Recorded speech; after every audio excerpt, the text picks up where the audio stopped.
Assalamualaikum warahmatullahi wabarakatuh. Apa kabar semuanya teman-teman ibu kalian yang soleh dan soleha, yang cantik, yang ganteng-ganteng. Semoga kalian tetap dalam keadaan sehat walafiat ya. Apalagi di masa pandemi yang seperti ini, kalian harus belajar dengan virtual lagi teman-teman. Karena kita memang belum dibolehkan untuk tatap muka ya. Walaupun keadaannya masih seperti ini, keadaannya masih dengan kondisi pandemi, kalian harus tetap semangat dan rajin belajarnya di rumah ya. Nah, kalau misalkan kalian bosan, itu artinya kalian sudah lelah. Jangan kalian paksakan untuk belajar. Kalian boleh istirahat. Nanti setelah kalian sudah istirahat, kalian boleh deh belajar lagi. Nah, jangan lupa juga teman-teman, kalian baca kalian juga tetap laksanain murojaahnya ya. Nah, sebelum Ustazah memulai pelajaran hari ini, alangkah baiknya terlebih dahulu kita baca doa bersama-sama ya. Oke, maksudnya teman-teman di rumah dan Ustazah di sini kita akan baca doa. Oke, berdoa dimulai. Bismillahirrahmanirrahim. Berdoa selesai. Semoga dengan pembacaan doa hari ini belajar kalian dimudahkan oleh Allah Subhanahu wa taala. Oke, kita lanjut videonya ya teman-teman. Baiklah, untuk selanjutnya Ustazah akan menjelaskan mengkomunikasikan isi dari sebuah cerita. Nah, kisah di sini ada kisah Didi di Sibulir Padi. Kalian buka di halaman 7 ya. Perkenalkan teman, namaku Didi Sibulir Padi. Aku memiliki nama Latin Oryza sativa. Bagus kan namaku?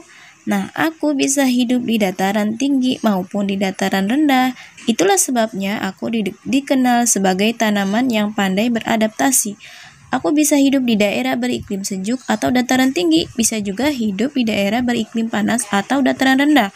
Aku adalah tanaman yang menjadi sumber makanan pokok hampir seluruh penduduk Indonesia. Tidak heran jika banyak penduduk Indonesia bermata pencaharian sebagai petani. Mereka bekerja di sawah untuk menanam tanaman sejenisku, yaitu padi. Jika sudah dipanen, aku menghasilkan beras yang siap diolah menjadi berbagai bahan.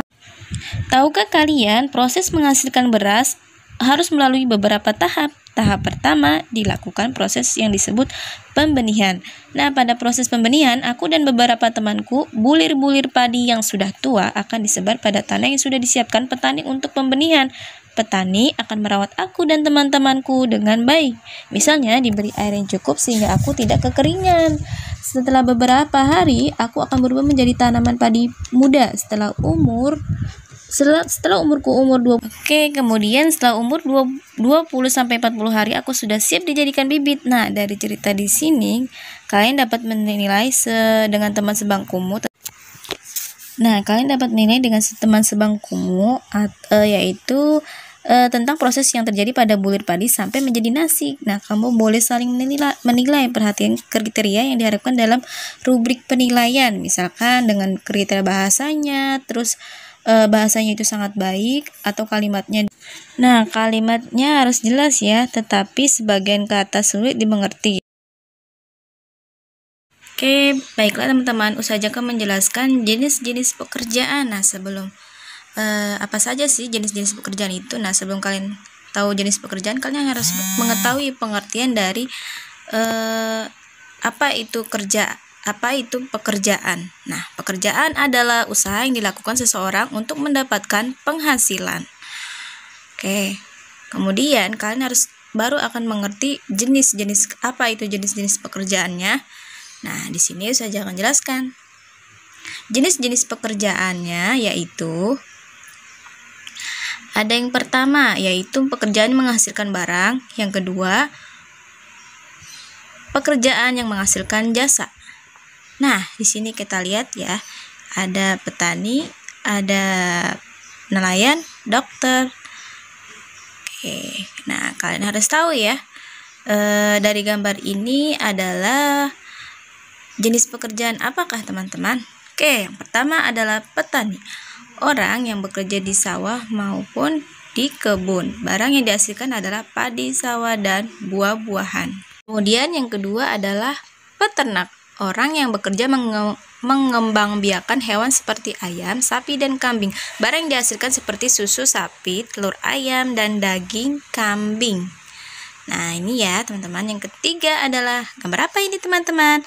Nelayan, orang yang bekerja mencari dan menangkap ikan di laut. Barang yang dihasilkan seperti berbagai macam ikan segar.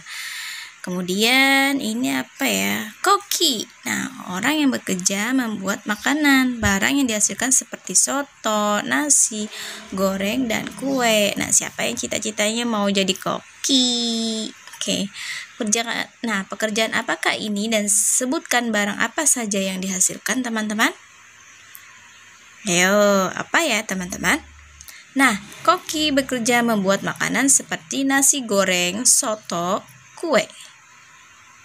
Oke, kemudian jenis pekerjaan yang menghasilkan barang, kalian juga harus mengetahui jenis pekerjaan yang menghasilkan jasa. Nah, ada sopir, dokter, guru, polisi, pilot, pemangkas rambut, dan montir. Nah, ini adalah pekerjaan yang menghasilkan jasa. Kalian harus ingat ya, teman-teman. Nah, di sini ada sopir, orang yang bekerja memberikan jasa mengantar jemput penumpang. Tentunya kalian sudah pada tahu ya, teman-teman. Kemudian yang kedua adalah dokter, orang yang bekerja di bidang kesehatan yang memberikan jasa mengobati dan merawat pasien. Lalu guru. Nah, orang yang bekerja memberikan jasa mengajar, mendidik, dan membimbing siswanya dalam belajar di sekolah. Kemudian adalah polisi, orang yang bekerja memberikan jasa menjaga keamanan dan ketertiban umum. Lalu ada pilot. Nah, pilot, orang yang bekerja memberikan jasa menerbangkan pesawat untuk mengantar penumpang. Oke, lalu ada montir. Nah, orang yang bekerja memberikan jasa memperbaiki kendaraan agar nyaman digunakan. Nah, kalau kalian ada yang rusak, kalian harus montir ya mobilnya atau motor. Kemudian pemangkas rambut, orang yang bekerja memberikan jasa merapikan dan memotong rambut. Oke, lalu ada pilot. Nah, pekerjaan apakah ini dan sebutkan jasa apa yang diperoleh teman-teman? Nah, pilot jasa yang menerbangkan pesawat untuk mengantar penumpang. Teman-teman, kita akan lanjutkan pembahasan di Baiklah, saja penjelasan yang ketiga yaitu menjaga keseimbangan sumber daya. Kemudian ada lautan. Apa saja sih? Ini semua ada di Indonesia. Betapa kayanya Indonesia ya. Benar sini ada gambar gunung ya, Indonesia terkenal akan sumber daya alamnya. Apakah kalian tahu itu?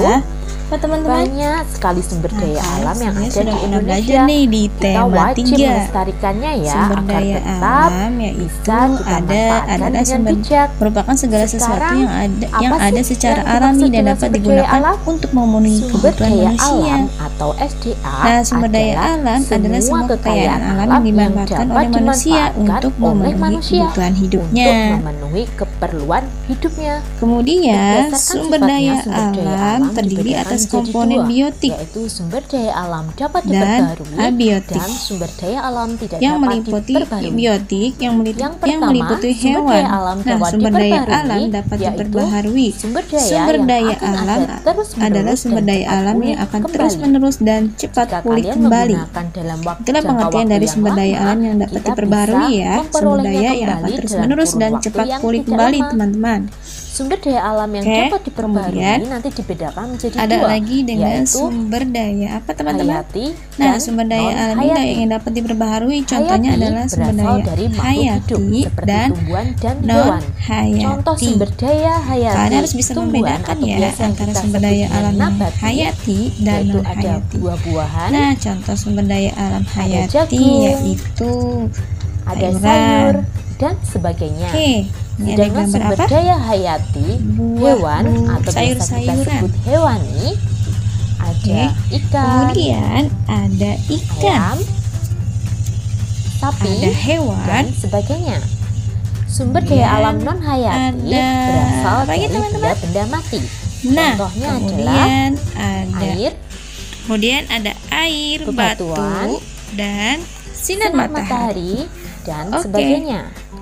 Sekarang kita akan membahas sumber daya alam yang tidak dapat diperbaharui. Sumber daya alam yang akan habis dan proses pembentukannya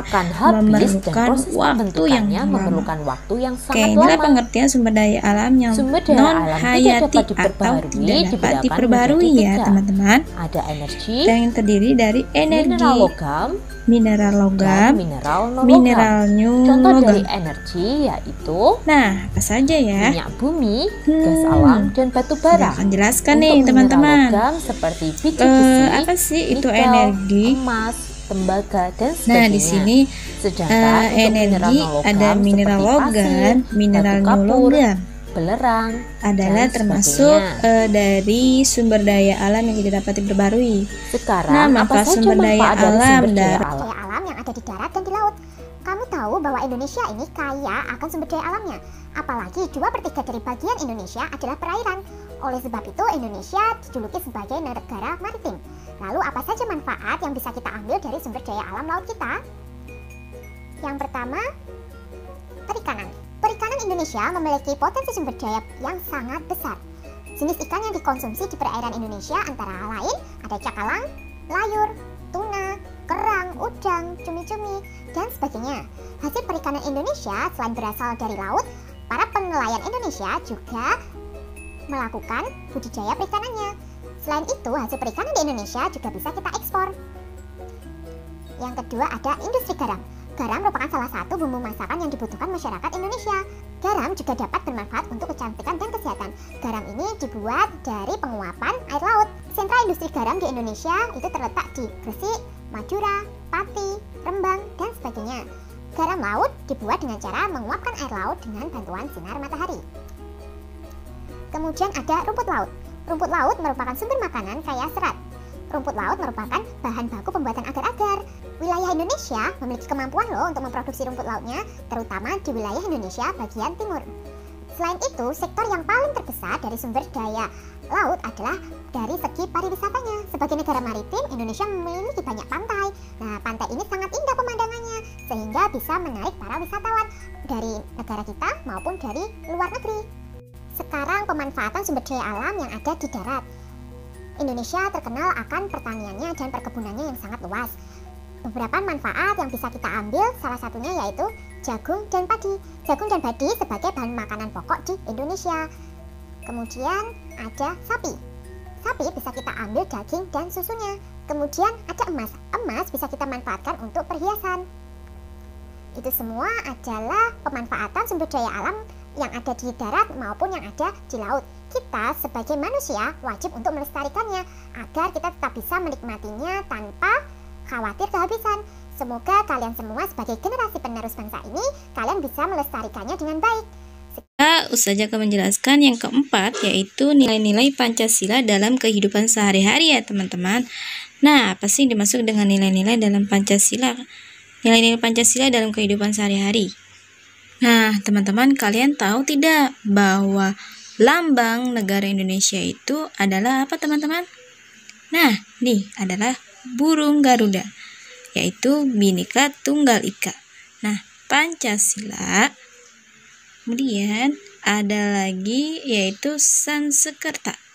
Panca yaitu artinya 5, sila artinya dasar. Kemudian ada lagi 5 dasar yang menjadi prinsip hidup warga negara Kesatuan Republik Indonesia. Kemudian yaitu ada 5 dasar ya yang menjadi prinsip hidup warga negara Kesatuan Republik Indonesia. Nah, kemudian ada sila yang pertama yaitu Pancasila yang pertama yaitu ketuhanan yang Maha Esa.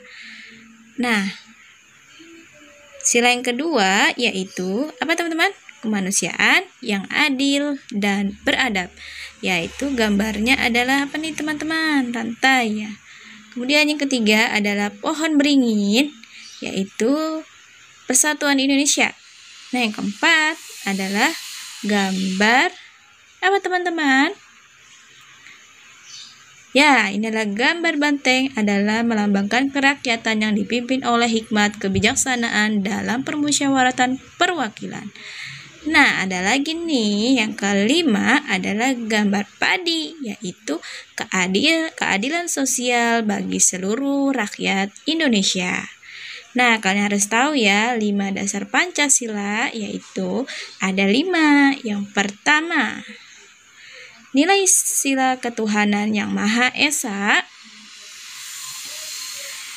Lalu yang kedua yaitu terdiri dari takwa kepada Tuhan yang Maha Esa. Nah, kita harus takwa kepada Tuhan yang Maha Esa ya. Yang kedua, toleransi dan menghormati kepada agama dan kepercayaannya. Lalu yang termasuk nilai sila ketuhanan yang Maha Esa ada kerukunan antar umat beragama.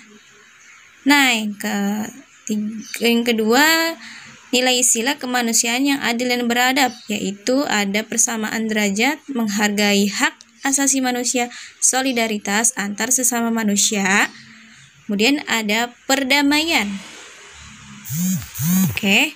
Lalu ada lagi nih teman-teman. Yang ketiga, nilai sila persatuan Indonesia, yaitu mengandung bekerja sama, yang B mencintai tanah air, yang C bangga dengan produk dalam negeri, yang D gotong royong. Nah, yang keempat, nilai kerakyatan dipimpin oleh hikmat kebijaksanaan dalam permusyawaratan perwakilan. Nah, apa sih nilainya? Yaitu tidak memaksanakan keinginan. Yang ke B bermusyawarah, yang C mengutamakan kepentingan orang banyak, yang D menjalankan keputusan yang telah disepakati bersama ya.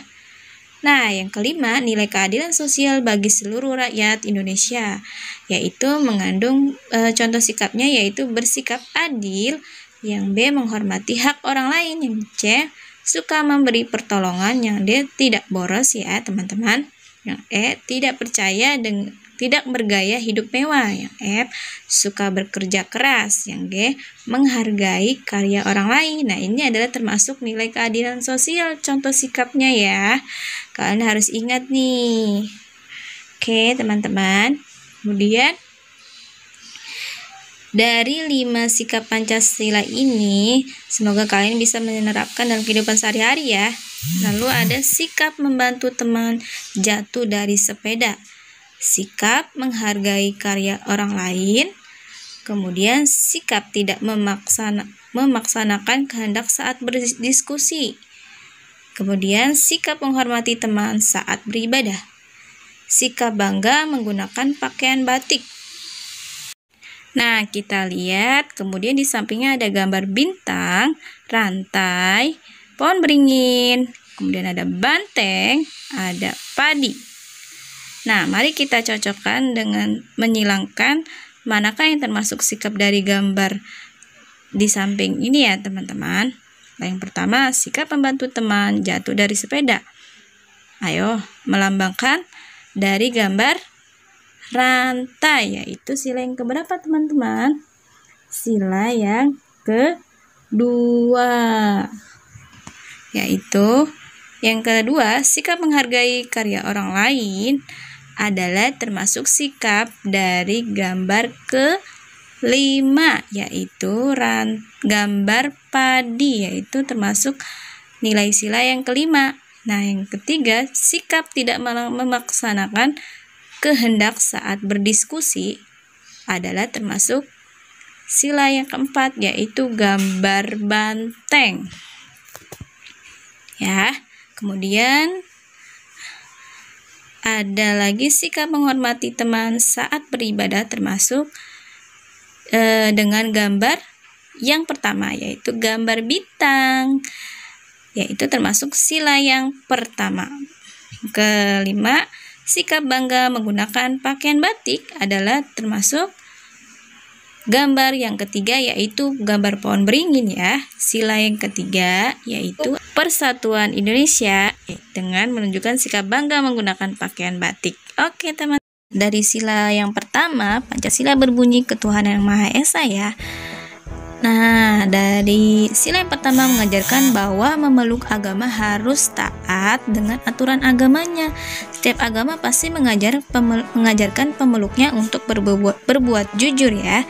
Jujur artinya tidak bohong dan apa adanya. Anak yang jujur bisa dipercaya oleh orang lain. Sebaliknya, orang yang suka berbohong tidak akan dipercaya orang lain dan tidak punya teman.